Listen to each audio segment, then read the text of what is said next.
I'm going to do a short video here and show the proper installing method for an air valve assembly on a 3/8 all-flow pump. First, starting at the beginning, I have previously taken off the air valve assembly. You have to make sure that your rod guide on the inside here is in the correct alignment, facing out towards you. And I'll have a close-up picture of it here. Inside, can you see that? Way it has to be. Okay. With that properly aligned, as I mentioned before, I removed this air valve just for the purpose of this demonstration. You want to take the old screws out from your old valve, put them in the new valve. I use a 1/4" nut driver. I use mainly air tools when I'm doing this, but this will show you the proper method for you folks to do it at home here.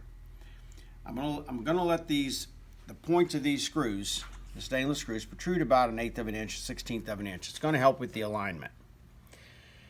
On the air valve assembly, there's only one way to put it in correctly. You need either a 7/64 Allen wrench or a 3mm.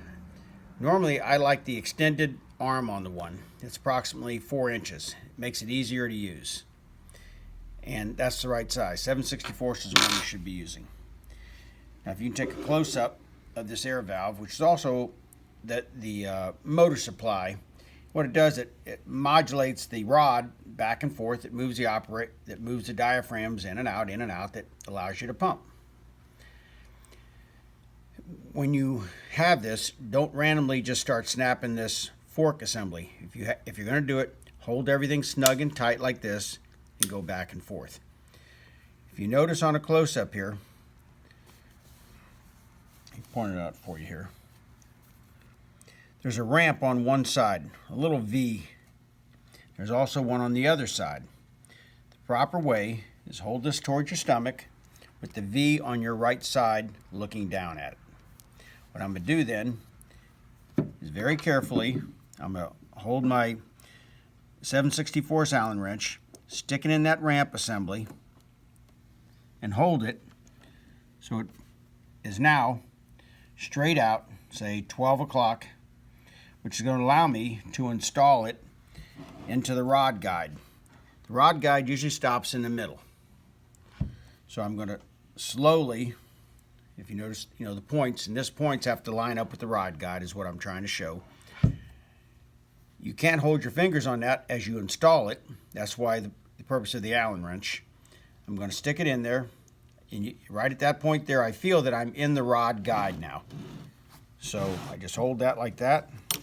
I just pull out the rod, I'm in there. And if you remember, each one of these little screws are sticking out about 1/8 of an inch.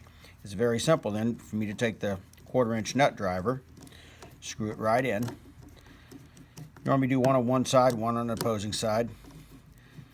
Helps you give the alignment. There it goes, it snaps right in. At that point you can let go. You just take your nut driver, you screw it all the way in.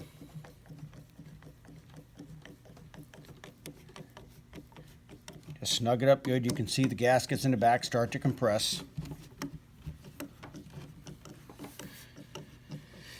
And that would normally take you out in the field about a minute or two if you just have these two tools.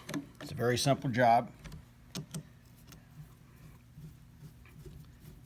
You see there's just the 6 screws. That's the entire assembly. That's what I like about this pump. The entire air motor, they call it the air valve assembly, that powers this entire unit is all external. It's a very simple thing to do. You can do it out in the field if you had any kind of problems.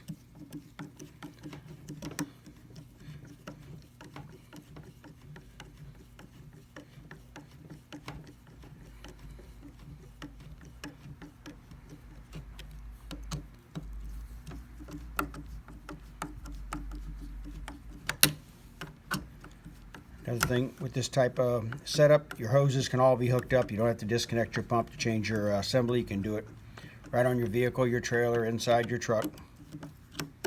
Normally this would be bolted down inside of a trailer on a base of some kind where it holds it still, and it makes it a little bit easier to use. And I think total time on this might have been 3 minutes or so. That's it. And these are the two tools you would use. Again, remember 7/64 or a 3mm. You can pick it up in any hardware store. Home Depot, probably, Lowe's, Sears and Roebuck, their tool section, any tool truck, and a nut driver. That's it. Hope this helped you out.